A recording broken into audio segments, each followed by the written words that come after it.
Alerta de temporais para os próximos dias. A chuva já provocou estragos em Belo Horizonte, na região metropolitana. Ônibus que caiu em Ribanceira, na BR-381, levava mais passageiros do que estava autorizado a transportar. Índice de transmissão do coronavírus cresce na capital e volta ao patamar alcançado no pico da pandemia. Governador Romeu Zema anuncia congelamento dos valores do IPVA do ano que vem. E ainda, identificado o corpo de Lecilda de Oliveira, uma das vítimas do rompimento da barragem da Vale em Brumadinho. Hoje é quarta-feira, dia 29 de dezembro. O MG2 está começando agora.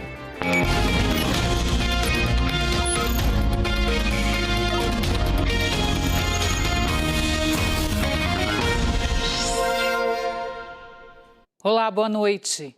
A Defesa Civil de Belo Horizonte emitiu um novo alerta de chuva para a cidade até amanhã de manhã. A meteorologia prevê chuva forte para toda a região metropolitana nos próximos dias. Em BH e em Ibirité, a chuva já causou estragos. No início da tarde, o Globocop flagrou a chuva vindo de Esmeraldas para Contagem. A imagem assusta. É que a chuva tem castigado a região metropolitana. Ibirité sofreu com uma tempestade nesta madrugada. Não, os meninos tá tudo doido, minhas paredes tá tudo estralando, que não tem como. Olha aqui pra vocês verem. Se isso aqui rebenta, ó. O desespero da Ellen só diminuiu quando os 4 filhos passaram pelo muro e ficaram a salvo. Eu só pensei em tirar eles. Não pensei em mais nada. E consegui tirar um por um, jogando ele pelos muros. E minha irmã tentando pegar, porque a água já estava no quintal da casa dela também. O córrego que corta o bairro Jardim das Rosas transbordou.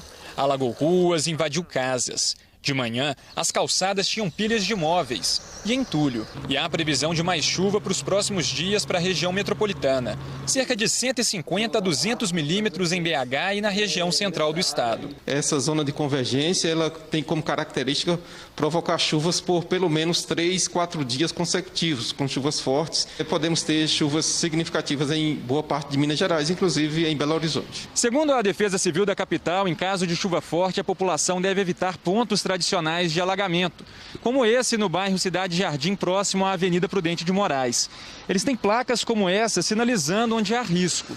Além disso, a prefeitura vai monitorar ruas e avenidas onde há chance de transbordamento de córregos. Para o caso de uma chuva muito forte, fechar e interditar a circulação. Foi o que aconteceu ontem quando o córrego Leitão transbordou. Mesmo assim, uma van ficou completamente ilhada na esquina da Prudente de Moraes com a rua Joaquim Murtinho. E teve quem se arriscasse com a água pela cintura. Muitas vezes as pessoas acreditam que é possível atravessar uma lâmina d'água de 20, de 30 centímetros. Mas o problema é que a água sobe de maneira muito instantânea e é muito difícil que as pessoas consigam vencer essa barreira natural. Hoje, funcionários faziam mais uma vez a limpeza na região Centro-Sul. O prefeito Alexandre Calil, do PSD, disse que obras estão sendo feitas, mas não deu prazo para que o problema seja resolvido de vez na cidade. E sobre a chuva, eu vou dizer o seguinte: não vamos resolver nesse mandato, não vamos resolver no próximo mandato e nem no próximo mandato. A chuva é um problema perene, que a natureza está cada vez mais violenta e nós temos que trabalhar de 1º de janeiro a 31 de dezembro combatendo enchente, combatendo chuva. Agora nós vamos tentar amenizar o problema com tudo que foi feito durante o ano inteiro. Sobre o entorno da Prudente de Moraes, o prefeito Alexandre Calil, do PSD, disse que não é possível ampliar um canal que foi feito há 50 anos, mas que obras como a construção de mais uma bacia de contenção na região já estão sendo feitas. O prefeito de Ibirité, William Parreira, do Avante, ele disse que está tentando agilizar a obra que deve resolver o problema do córrego do Jardim das Alterosas, mas que a previsão de término é só em 2023. E o Corpo de Bombeiros de Minas Gerais permanece no norte do estado para ajudar as comunidades atingidas pela chuva. Ao todo, segundo a corporação, mais de 1.300 pessoas foram afetadas na região. Em Porteirinha, depois que o rio Mosquito inundou e alagou parte do centro da cidade, 30 famílias ficaram desabrigadas e 123 pessoas desalojadas. Em Salinas, os últimos dias têm sido de tentar limpar as casas. Segundo a Prefeitura, aproximadamente 1.000 pessoas estão desalojadas. Parte do município ficou debaixo d'água após o rio que corta a cidade transbordar. Previsão do tempo, que está provocando temporais aqui no estado, é a formação de uma zona de convergência do Atlântico Sul, as chamadas ZACAs. Por causa dela, a previsão é de mais chuvas fortes e volumosas nos próximos dias. E este é o 4º episódio de formação de ZACAs aqui no estado. Segundo o IMET, não é comum essa quantidade de zonas de convergência, não. Tem verões que não há nenhuma formação de ZACA. O que estamos vivendo, portanto, é uma situação atípica. E nos próximos dias, o volume de chuva deve ser maior. Olha aqui a previsão para Belo Horizonte. Amanhã, o volume de chuva esperado é de 40 milímetros. No dia 31, último dia do ano, 50 milímetros.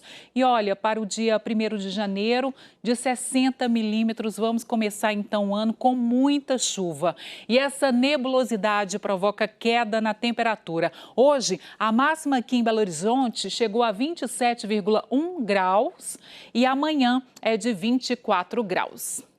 Agora vamos aqui continuar com o nosso MG2 para falar aqui sobre 2 pessoas morreram e 34 ficaram feridas num acidente nessa madrugada em João Molevade, na região central de Minas. Vamos para lá então conversar com a Larissa Carvalho, que acompanhou os trabalhos para a retirada do veículo. Oi, Larissa, boa noite.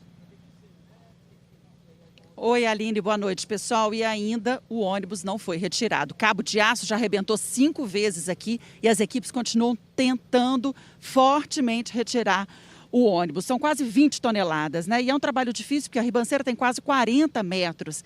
Eles estão tentando de todo jeito, conseguiram subir o ônibus um pouquinho, mas ainda sem sucesso. O acidente foi na madrugada, o ônibus fretado pela Buser estava indo de Belo Horizonte para Guarapari. 2 pessoas morreram, 34 ficaram feridas. A Agência Nacional de Transportes Terrestres, a ANTT, disse que para essa viagem a licença era para bem menos passageiro. Dentro do ônibus tinha quase 4 vezes mais gente. Olha só na reportagem da Cláudia Mourão e do Gustavo Pimentel. Nada de Guarapari. A festa do novo ano do Guilherme é nos braços da família. O pai veio buscar o filho que sobreviveu ao acidente. Alegria, né? Graças a Deus. E ele está vivo, né? Isso aqui é importante. Muito bom. Ganhou uma nova vida, né? Contando com o motorista, 47 pessoas estavam no ônibus, muito acima dos 12 passageiros autorizados para a viagem fretada. Ainda no começo do trajeto, no quilômetro 356 da BR-381, o motorista perdeu o controle da direção.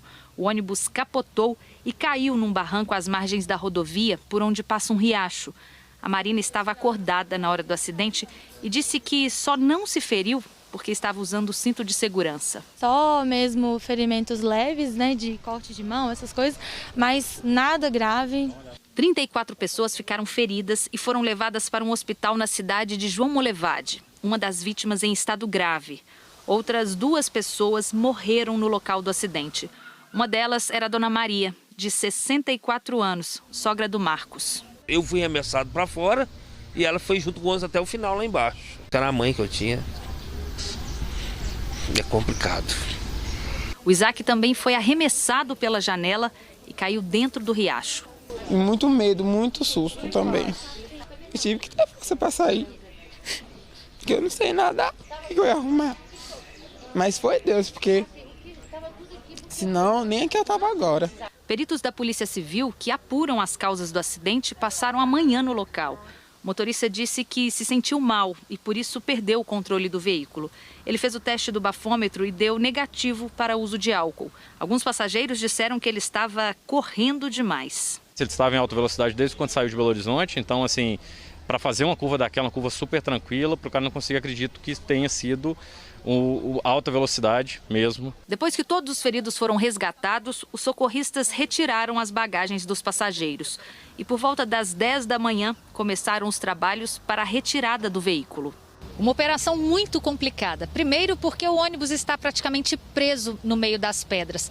O terreno é bastante acidentado e a área lá embaixo é de difícil acesso.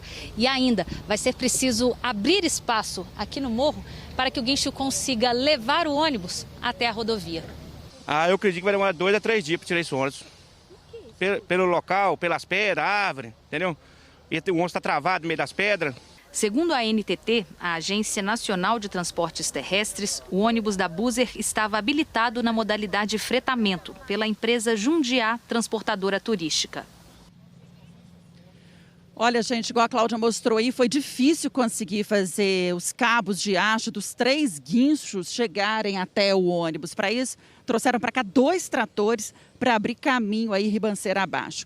O que a Buser diz? Que lamenta o acidente, que vem prestando todo o apoio aos envolvidos e à polícia, que aguarda o resultado das investigações. Que oferece também treinamentos aos motoristas, parceiros e seguro grátis para todos os viajantes. Nesta viagem, afirma a Buser, tinha 2 motoristas. Já a Jundiá Transportadora também lamenta, está dando total suporte aos envolvidos, diz que a idade média dos seus carros é de menos de 5 anos e que as revisões são feitas a cada 5.000 quilômetros. O motorista tem carteira há 7 anos, cumpriu intervalo de descanso entre viagens e pode ter tido, de fato, um mal súbito, que está aguardando esta apuração. Sobre ter mais gente no ônibus que o autorizado, a empresa diz que a licença da NTT para esta viagem estava regular, que o número de passageiros na lista é diferente do número real por dificuldades operacionais relacionadas ao site da NTT e que isso não implica em riscos de segurança. Aline. Obrigada, Larissa. A Polícia Civil de Minas Gerais identificou hoje mais uma vítima da tragédia da Vale em Brumadinho. O corpo de Lecilda de Oliveira, de 49 anos, foi localizado pelos bombeiros no dia 1º de setembro deste ano. A identificação foi feita por meio de exame de DNA. Lecilda era analista de operação da Vale e tinha 2 filhos. Quase 3 anos depois do rompimento da barragem do Córrego do Feijão, 6 pessoas ainda estão desaparecidas.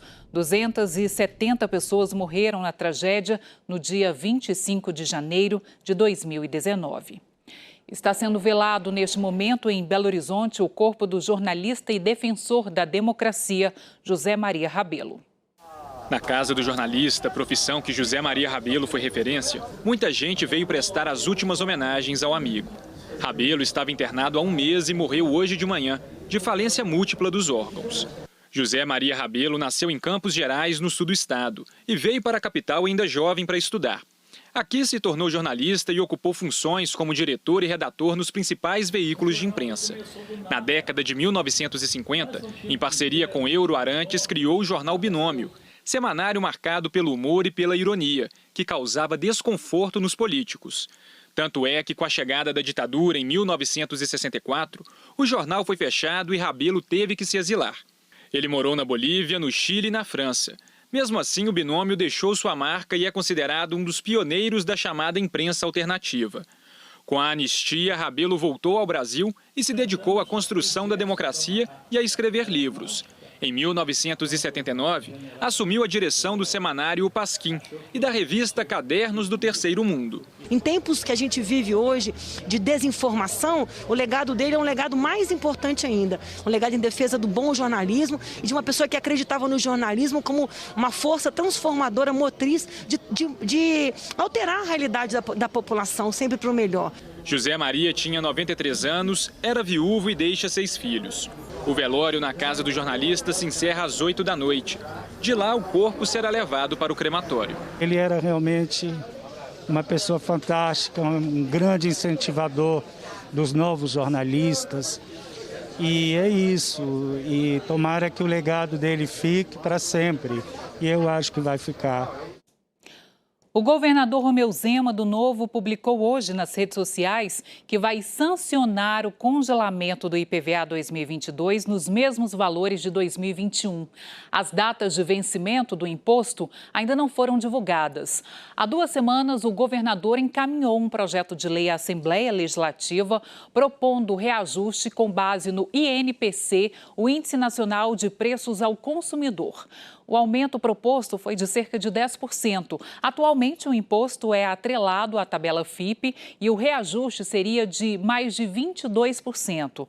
Mas os deputados decidiram votar outro projeto que congela a tabela de referência dos valores dos veículos usada para calcular o IPVA e prevê que os contribuintes paguem o mesmo valor de 2021, sem reajustes.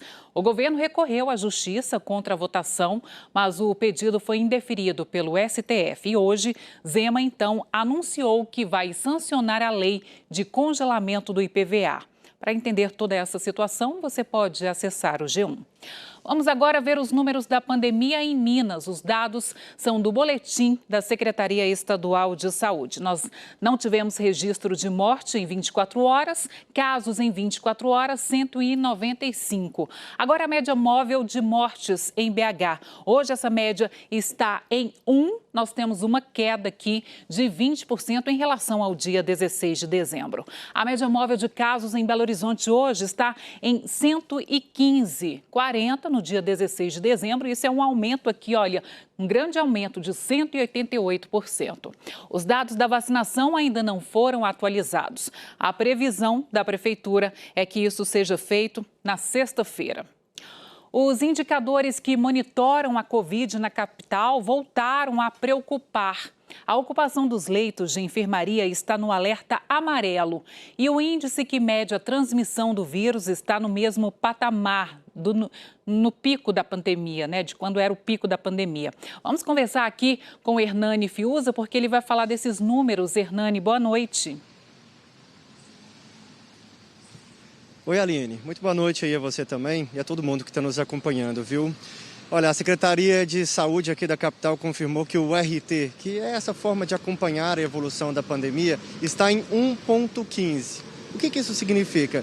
Que 100 pessoas podem transmitir o vírus para outras 115 pessoas. Isso indica uma aceleração da pandemia. O ideal é que o RT esteja sempre abaixo de 1, indicando uma desaceleração. A gente sabe que nesse momento a vacinação tem sido crucial, Porque mesmo tendo um número maior de novos casos a cada 24 horas, são casos menos graves, que não demandam um leito de UTI, por exemplo.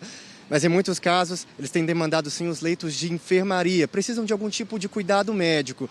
E esse índice aumentou, viu? Hoje são mais de 300 pessoas na capital em leitos de enfermaria. E isso representa mais de 65% de ocupação. E o motivo para esse aumento está no comportamento das pessoas. Não tem mais tantas pessoas preocupadas com a pandemia. É o que a gente vai ver agora na reportagem. Com as flexibilizações na capital, não teve jeito. Muita gente acabou baixando a guarda. Na maioria das vezes você vê as pessoas sem máscaras. Eu acho que as pessoas deveriam se conscientizar melhor e entender que esse vírus não é uma brincadeira. E o resultado está aparecendo agora. O RT, índice que mede a velocidade de transmissão do coronavírus, voltou a subir. Chegou a 1,15 nessa quarta-feira. É a taxa mais alta desde o dia 25 de março desse ano, quando o RT na capital estava em 1,16. O momento era considerado o pico da pandemia. O número de infectados em estado grave da doença era maior que o número de vagas para internação. Na época, muitos pacientes foram entubados em leitos improvisados. Como a maior parte da população já está vacinada, houve uma diminuição nas internações em unidades de terapia intensiva. Mas a demanda por leitos de enfermaria para casos mais leves tem crescido. Nessa quarta-feira, o índice passou dos 65% de ocupação. No começo do mês, a taxa estava em 45%.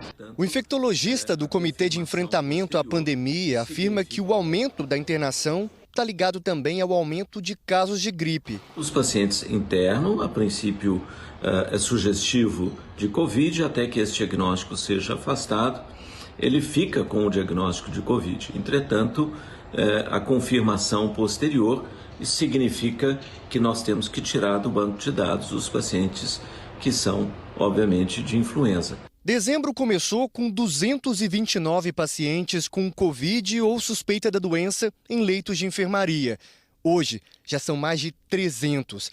E nesse período, mesmo com o aumento da demanda, o número de vagas caiu de 504 para 466. 38 a menos.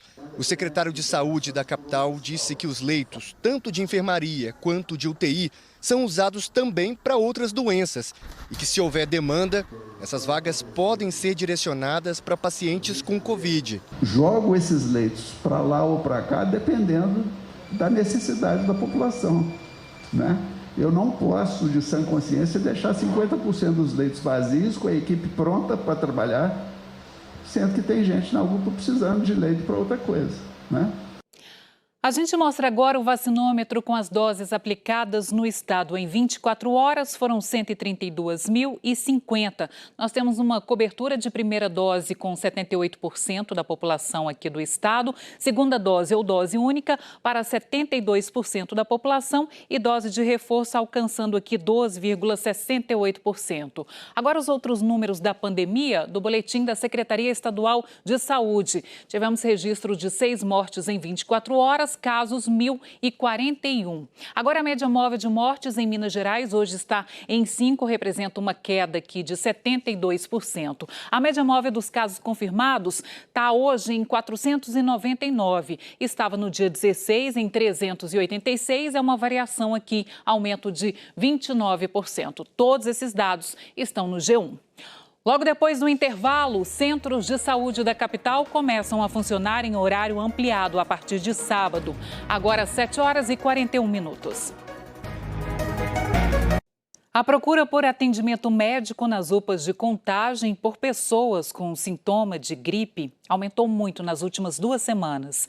E a Prefeitura anunciou a ampliação, a partir de hoje, do horário de 6 unidades básicas de saúde. As UBSs que vão funcionar até às 8 da noite são do Eldorado, Vila São Paulo, Bairro Amazonas, São Joaquim, Refinaria Duque de Caxias e Retiro. Aqui em Belo Horizonte, a Prefeitura anunciou a ampliação no horário de atendimento de 9 postos de saúde, um em cada regional, isso a partir de sábado, mas de forma escalonada.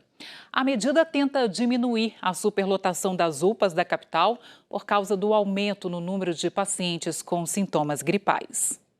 A Prefeitura anunciou que os postos vão receber pacientes com sintomas respiratórios leves.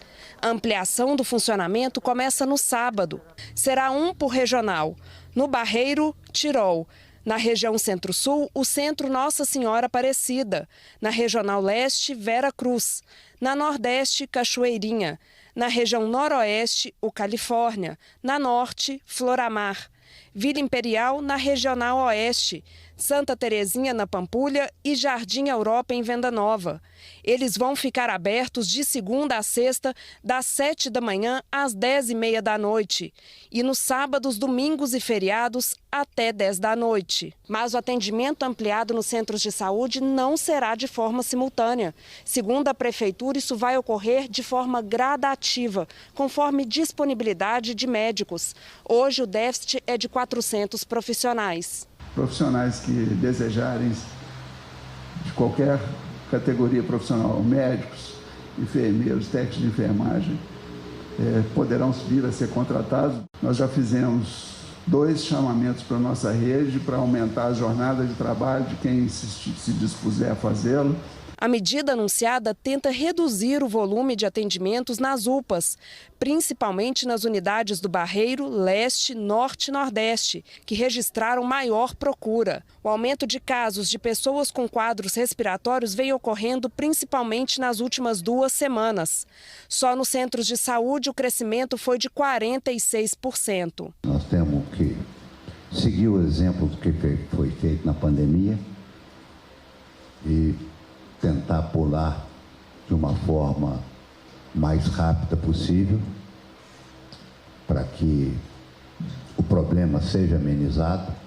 A superlotação no sistema público de saúde tem provocado longas esperas e muita indignação. É do jeito que você está vendo aí. E quando a gente chega aqui, a gente sai daqui meia-noite, 1h. Pacientes esperam que as mudanças prometidas pela Prefeitura comecem logo para amenizar o sofrimento de quem depende do SUS, como a Gisele, mãe da Clara. Já tem uns 2 dias que ela está tendo febre, não está alimentando, está vomitando, que lá dentro está lotado e não tem horário para atendimento, não. De acordo com a Prefeitura, todos os pacientes com sintomas respiratórios que procurarem atendimento nos centros de saúde com horário ampliado vão fazer o teste rápido de Covid. O MG2 termina aqui. Se você quiser rever nossas reportagens, é só ir lá no Globoplay. Fique agora com as emoções da novela Quanto Mais Vida, Melhor. Desejo que você tenha uma excelente noite e a gente volta a se encontrar amanhã no MG1 e também no MG2. Até lá!